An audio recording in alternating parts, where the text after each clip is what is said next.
어떤 사람들이 유대로부터 내려와서 형제들을 가르치되 너희가 모세의 법대로 할례를 받지 아니하면 능히 구원을 받지 못하리라 하니,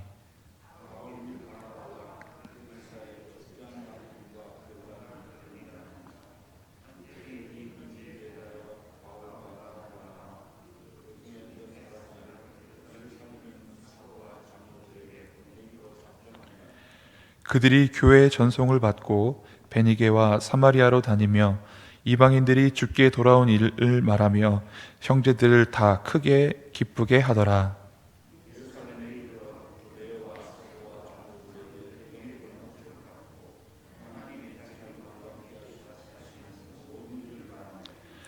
바리새파 중에 어떤 믿는 사람들이 일어나 말하되 이방인에게 할례를 행하고 모세의 율법을 지키라 명하는 것이 마땅하다 하니라. 많은 변론이 있은 후에 베드로가 일어나 말하되 형제들아, 너희도 알거니와 하나님이 이방인들로 내 입에서 복음의 말씀을 들어 믿게 하시려고 오래 전부터 너희 가운데서 나를 택하시고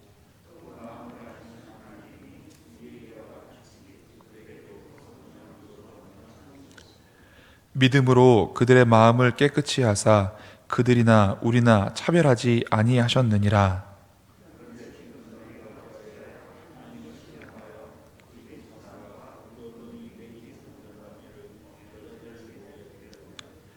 함께 봉독하겠습니다. 그러나 우리는 그들이 우리와 동일하게 주 예수의 은혜로 구원받는 줄을 믿노라 하니라. 아멘. 오늘도 이 새벽에 하나님 전에 나오신 우리 성도님들에게 또 그리고 각 가정에서 깨어서 이 영상을 통해서 말씀을 듣고 또 예배를 드리시는 성도님들에게 하나님께서 은혜 베풀어 주시기를 간절히 바랍니다. 오늘 사도행전 15장은 마치 이전의 사도행전 11장에서 베드로가 이방인 고넬료에게 복음을 전하고 왔을 때와 비슷한 상황이 생기는 것을 볼 수 있습니다. 사도 바울과 바나바가 1차 전도여행을 하면서 이방 사람들에게 복음을 전하야 했는데 이제 그 이방인들 가운데 이제 하나님께로 돌아온 사람들 그리고 교회 안에 있던 유대주의자들이 이 사람들을 향하여서 율법을 지켜야 되고 할례를 행해야 될 것에 대해서 공격하고 있는 모습을 볼 수 있습니다. 베드로가 이방 사람들에게 복음을 전했을 때는 어찌하여서 이방 사람들에게 복음을 전하였는가라고 공격했던 그들이 오늘 본문에서는 이제 이방인들도 예수님을 믿게 되었기 때문에 우리와 같이 아브라함에게 하나님께서 할례를 명하셨던 것처럼 이스라엘이 백성이 애굽에서 나와서 길갈에서 할례를 행했던 것처럼 그들도 예수님 믿고 하나님을 믿게 되었으니 율법대로 할례를 받아야 됩니다 라고 이야기하고 있는 것을 볼 수 있습니다. 사도행전 6장을 보면 그 교회 안에, 예루살렘 교회 안에 히브리파 유대인들과 헬라파 유대인들이 있었던 것을 우리는 알 수 있습니다. 교회 안에 한 믿음으로 모였지만 생각과 의견이 다른 사람들이 있을 수 있다라는 것입니다. 그러나 교회는 이것으로 인하여서 다툼에 그치지 아니하고 오늘 본문과 같이 슬기롭고 지혜롭고 또 덕을 세우는 방법으로 이 문제를 해결하는 것을 볼 수 있습니다. 우리는 신앙이 무엇인가 한번 이 시간 잠깐 다시 되돌아봐야 할 것 같습니다. 신앙은 우리가 말씀을 외우듯이 하나님을 사랑하고 이웃을 사랑하는 것이라고 할 수 있습니다. 우리가 지난달 교회가 함께 말씀을 외웠던 신명기 6장의 말씀을 되짚어 보십시오. 우리 하나님 여호와는 유일하신 하나님이시니 너는 마음을 다하고 뜻을 다하고 힘을 다하여 주 너희 하나님을 사랑하라고 말씀하셨습니다. 이 말씀을 마가복음 12장에서 예수님께서는 마음을 다하고 목숨을 다하고 뜻을 다하고 힘을 다하여 주 너희 하나님을 사랑하라 라고 말씀하시는 것을 볼 수 있습니다. 즉 하나님을 사랑하는 것은 먼저 마음에서부터 우러나야 하는 것입니다. 이것이 신앙입니다. 억지로 하나님을 사랑하는 것이 아니라 자원하여서 마음에서부터 우러나는 것이 신앙입니다. 그런데 이 마음으로 시작한 이 신앙은요, 거기 위에 뜻, 즉 의지를 더하지 아니하고 힘, 노력을 더하지 아니하면 완성할 수 없는 것입니다. 흔히들 예배 때 혹은 기도원에 가서 기도 열심히 하시고 은혜를 받고 왔는데 그것을 밖에 나와서 쏟아놓았다라는 표현을 하실 때가 있습니다. 왜요? 은혜는 하나님이 주시는데, 감동은 하나님이 주셔서 마음에 생겼는데 내 뜻과 힘을 다해서 그것을 붙잡고 노력하지 않으면 쏟을 수밖에 없는 것이 신앙이기 때문에 그렇습니다. 성령님께서 함께 하시며 역사하셔서 이방인들 중에 많은 사람들이 예수님의 이름으로 하나님 앞에 돌아왔습니다. 그런데 교회가 뜻을 다하지 아니하고 힘을 다하지 아니하면 그들을 받아들일 수 없었고 성장할 수 없게 되는 것입니다. 오늘 본문 15장 1절에 보니 어떤 사람들이 유대로부터 내려와서 형제들을 가르치되 너희가 모세의 법대로 할례를 받지 아니하면 능히 구원을 받지 못하리라 하니, 이 수리아의 안디옥 교회에 바나바와 바울이 세웠던 그 교회까지 이제 유대로부터 유대주의자들이, 율법주의자들이, 예수님을 믿긴 하지만 여전히 율법을 신봉하는 자들이 와서 그들을 가르칩니다. 어떻게 해요? 모세의 법대로 할례를 받지 아니하면 능히 구원을 받지 못하리라. 여러분, 할례는요, 성경을 읽어보면 하나님께서 제정하신 법이 맞습니다. 아브라함이 자손을 요청하였을 때 아브라함에게 하나님께서 창세기 17장에 그러면 너와 너희 집안에 있는 모든 남자가 할례를 행해라. 이것이 너와 내 사이에 징표가 될 것이다 하시면서 하나님께서 할례를 명하셨고 그 이후에 언약의 약속의 아들인 이삭을 허락하셨던 것을 볼 수 있습니다. 또한 출애굽기 12장에서 보면 이스라엘 백성이 애굽에서 나왔을 때 하나님께서 길갈에서 명하십니다. 이제 너희 이스라엘 백성들 할례를 행하여서 내가 너희 하나님이 되게 하라 말씀하시는 것을 볼 수 있습니다. 그런데 이 할례의 조건을 잘 보면요, 아브라함에게만 허락하신 것이 아닙니다. 아브라함과 그 집에 있는 하인들, 즉 순수 혈통인 아브라함의 자녀들만 할례를 받아서 하나님의 자녀가 되는 권세를 주신 것이 아니라 아브라함과 그에게 속한 사람들 중에 하나님을 믿기로 작정한 사람들은 할례를 받고 그와 동등한 자격을 주어졌던 것을 볼 수 있습니다. 또한 출애굽기 12장에서도 이스라엘 민족뿐만 아니라 이스라엘 가운데 함께 온 노예로서 온 사람들과 또 외국 거주인들도 하나님을 믿는 믿음 안에서 할례를 받으면 그 안에 들어올 수 있게 해주셨던 은혜를 볼 수 있습니다. 이미 하나님께서는 할례를 제정하실 때부터 구원을 한정시키지 않으셨고 모두에게 열어놓으신 것을 볼 수 있습니다. 그런데 오늘 본문의 어떤 유대 율법주의자들은 여전히 그 할례라는 것이 자기들 선택받은 민족 이스라엘 민족만을 위한 것으로 착각을 하고 이제 예수님을 믿어 구원받은 사람들에게 다시금 율법대로 할례를 받을 것을 요청하고 있는 것입니다. 그러나 안디옥 교회는 그들의 말에 넘어가지 않았습니다. 현혹되지 않았습니다. 2절 말씀 보니 이러한 일들이 일어납니다. 제가 봉독해 드리겠습니다. 바울 및 바나바와 그들 사이에 적지 아니한 다툼과 변론이 일어난지라. 성령님께서 행하셔서 이방인들 가운데 예수님 믿는 사람들이 늘어나는 큰 구원이 일어나는데도 불구하고 교회 안에 결과로서 이렇게 다툼이 일어나는 것을 볼 수 있습니다. 그러나 교회는 그 다툼에서 끝나지 아니하고 이 다툼과 변론을 정리하고 또 잘 조절하려고 노력합니다. 그래서 이 문제에 대해서 바울과 바나바 및 그 중에 몇 사람을 예루살렘에 있는 사도와 장로들에게 보내기로 교회가 작정을 하였다라고 성경은 말씀하고 있습니다. 어떤 사람들이 유대로부터 와서 여기서 율법을 강조하고 있는데 다시 교회의 지도자들을 예루살렘에 보내서 재차 확인하고자 노력하는 것을 볼 수 있는 것입니다. 그래서 그들이 예루살렘에 도착합니다. 4절 말씀에 예루살렘에 이르러 교회와 장로와 사도들에게 영접을 받고 하나님이 자기들과 함께 계셔 행하신 모든 일들을 말하매. 입을 열어 말할 때 자기의 주장과 생각을 말하는 것이 아니라 하나님께서 행하시고 하나님께서 역사하시는 것을 간증하는 것을 볼 수 있습니다. 그랬더니 예루살렘에 있는 교회 중에서도 5절 말씀처럼 바리새파 중에 어떤 믿는 사람들이 일어나 말하되 이방인에게 할례를 행하고 모세의 율법을 지키라 명하는 것이 마땅하니라. 안디옥 교회에서와 마찬가지로 여기서도 변론이 일어나는 것을 볼 수 있습니다.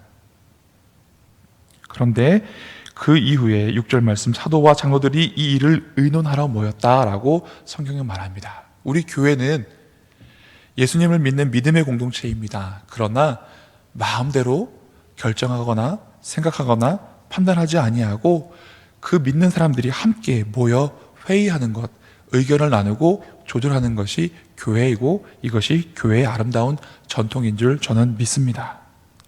교회 안에 문제가 없을 수는 없습니다.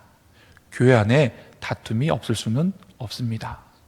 때로는 다른 의견과 여러 가지 문제로 인하여서 다툼과 변론이 일어날 수 있습니다. 그런데 거기에서 멈추는 것이 교회가 아니라 그런 일들이 일어났을 때 다툼으로 끝나는 것이 아니라 함께 모여 의논하고 하나님의 뜻이 어떠한지 다 같이 생각해보며 뜻을 하나로 만들어가는 것이 그것이 교회인 것입니다. 7절 말씀에 역시 예루살렘 교회에서도 이러한 일들이 일어납니다. 많은 변론이 있은 후에 사람들마다 각기 자기의 의견을 말하기 시작했을 것입니다. 맞아요. 저 사람의 말처럼 이제 저 사람 이방인들 가운데 예수님 믿어서 하나님을 믿는 사람들이 생겼다면 할례를 행하는 사람 있어야 될 줄로 저는 믿습니다 라는 사람도 있었을 것이고, 그렇지 않습니다. 할례는 중요한 것이 아닙니다. 사도 바울이 로마서에 말씀하신 것처럼 아브라함이 하나님을 믿음에 이것을 하나님께서 의로 여기셨다라는 말씀이 있지 않습니까? 할례를 받아서 의롭다고 하신 것이 아니라 믿었기 때문에 의롭다라고 성경에 말씀하고 있지 않습니까? 그러니 할례는 꼭 해야 되는 것이 아닙니다 라고 이렇게 의견을 얘기하는 사람들도 있었을 것입니다. 또 어떤 사람은 할례를 행하든 말든 그게 또 무슨 상관입니까? 라는 사람도 있었을 것입니다. 여튼 이런 많은 변론이 있은 후에 베드로가 일어나서 말합니다. 당시에 교회에 권위 있었던 예수님의 수제자 베드로가 말합니다. 형제들아, 너희도 알거니와 하나님이 이방인들로 내 입에서 복음의 말씀을 들어 믿게 하시려고 오래전부터 너희 가운데서 나를 택하시고 또 마음을 아시는 하나님이 우리에게와 같이 그들에게도 성령을 주어 증언하게 하시고 믿음으로 그들의 마음을 깨끗이 하사 그들이나 우리나 차별하지 아니하셨느니라. 아멘. 베드로의 한 말이 무엇입니까? 이 모든 것이 하나님이 행하신 것입니다 라고 말합니다. 여러분, 구원은 하나님이 베풀어 주시는 것입니다. 구원은 우리가 할례를 받고 안 받고 율법을 행하고 못 행하고의 문제가 아니라 하나님의 주권에 있는 것입니다. 하나님이 우리를 택하셔서 예수님 믿게 하셨습니다. 하나님께서 우리를 구원하시고자 하나밖에 없는 아들을 십자가에 내어 주셨습니다. 하나님이 먼저 구원을 베풀어 주셨고 하나님께서 먼저 우리에게 손 내밀어 주신 것이란 말씀입니다. 베드로가 말합니다. 하나님이 우리에게와 같이 그들에게도 성령을 주셨다. 이것은 하나님의 주권이다. 그리고 9절 말씀에 행위로 깨끗하게 하는 것이 아니라 믿음으로 그들의 마음이 깨끗하게 되었다라고 선포하고 있는 것입니다. 여기 있는 저와 여러분 가운데 행위로서 하나님 앞에 떳떳하다라고 말할 수 있는 분이 어디 있겠습니까? 마음으로서 하나님을 마음을 감찰하시는 하나님, 우리의 생각을 다 아시는 하나님, 그 앞에 서서 우리가 죄 없다고, 허물 없다고, 나는 구원받아 마땅하다고, 의롭게 살았다라고 말할 수 있는 그런 영혼이, 그런 사람이 어디 있겠습니까? 베드로는 말합니다. 믿음으로 그들의 마음을 깨끗하게 하사. 우리가 예수님을 믿는 믿음으로 십자가를 바라볼 때 하나님께서 유월절 그 피를 바른 그 집문을 보시고 넘어가셨던 것처럼 유월절 어린 양의 피를 의지하는 우리를 넘어가 주시고 덮어주시는 것이 하나님의 용서와 사랑인 것입니다. 그리고 그 하나님의 용서와 사랑은 9절 말씀처럼 차별하지 아니하는 사랑이시고 차별하지 아니하는 용서인 것을 볼 수 있습니다. 그래서 베드로의 결론은 11절에 봅니까? 우리는 그들이 우리와 동일하게 주 예수의 은혜로 구원받는 줄을 믿노라 하니라. 아멘. 믿음으로 구원받는다라고 베드로가 말합니다. 그리고 이후에 12절의 말씀 보니까 온 무리가 가만히 있어 바나바와 바울이 하나님께서 자기들로 말미암아 이방인 중에서 행하신 표적과 기사에 관하여 말하는 것을 듣더니, 베드로가 아주 훌륭한 말씀을 하였는데 거기서 그치지 아니하고, 그러면 이방인의 전도를 하였던 바나바와 바울이 다시 한번 이야기해 주십시오 라고 말할 수 있는 기회를 줍니다. 그리고 이어서 13절 말씀에 베드로와 바나바가 말을 마침에 야고보가 대답하여 이르되 형제들아 내 말을 들으라 라고 하는 것을 볼 수 있습니다. 이 야고보는 아마도 예수님의 형제 야고보일 것 같은 생각이 듭니다. 왜냐하면 사도행전 12장에 보면 예수님의 제자 야고보가 사도들 가운데 처음으로 순교하는 사건이 기록이 되어 있습니다. 즉, 이 공회에 나와 있던 야고보는 주의 형제 야고보, 야고보서를 기록한 야고보일 것이라고 추정을 할 수 있는데, 베드로만 말한 것이 아니라 바울과 바나바만 말하는 것이 아니라 또 그때 당시에 교회에 권위 있던 야고보가 정리해 주는 것을 볼 수 있습니다. 그래서 야고보가 결론을 맺습니다. 우리가 믿음으로 구원을 받지만 우리 조상들도 능히 다 감당하지 못했던 율법을 이방인들에게 주어서 힘들게 할 것이 아니라 그래도 예수님을 믿었으니 우리가 자제하고 정결하고 깨끗하게 살아야 될 것은 권면하는 것이 좋을 것 같습니다 라고 말합니다. 그래서 19절 말씀을 제가 봉독해 드리겠습니다. 그러므로 내 의견에는 이방인 중에서 하나님께로 돌아오는 자들을 괴롭게 하지 말고 다만 우상의 더러운 것과 음행과 목매어 죽인 것과 피를 멀리하라고 편지하는 것이 옳으니 이는 예로부터 각성에서 모세를 전하는 자가 있어 안식일마다 회당에서 그 글을 읽음이라 하시더라. 아멘. 즉, 우리가 행위로서 구원받는 것은 아니지만 예수 믿어서 구원받은 사람들이 어떻게 우상을 따르고 음란한 일을 행하고 또 목매어 죽인 것과 피채 먹는 것을 할 수 있겠습니까? 즉, 성도로서의 거룩한 삶을 살아야 될 것은 나도 동의하는 바이나 우리 조상들이 율법을 다 못 지키고 다 능히 행하지 못했는데 어떻게 이방 사람들 가운데서 예수님 믿어 구원받은 사람들에게 똑같이 그 무거운 짐을 지을 수 있겠습니까? 라고 회의가 결론이 나는 것입니다. 사랑하는 성도 여러분, 우리는 믿음으로 구원받습니다.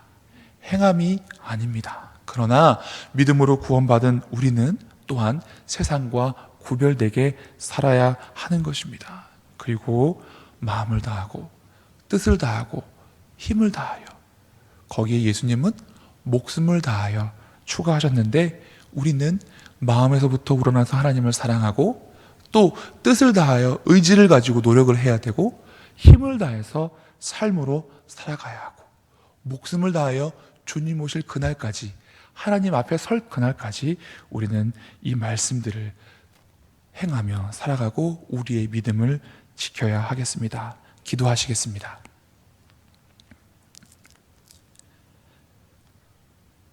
유일하신 하나님, 우리가 마음을 다하고 뜻을 다하고 힘을 다하여 하나님을 사랑하기를 원합니다.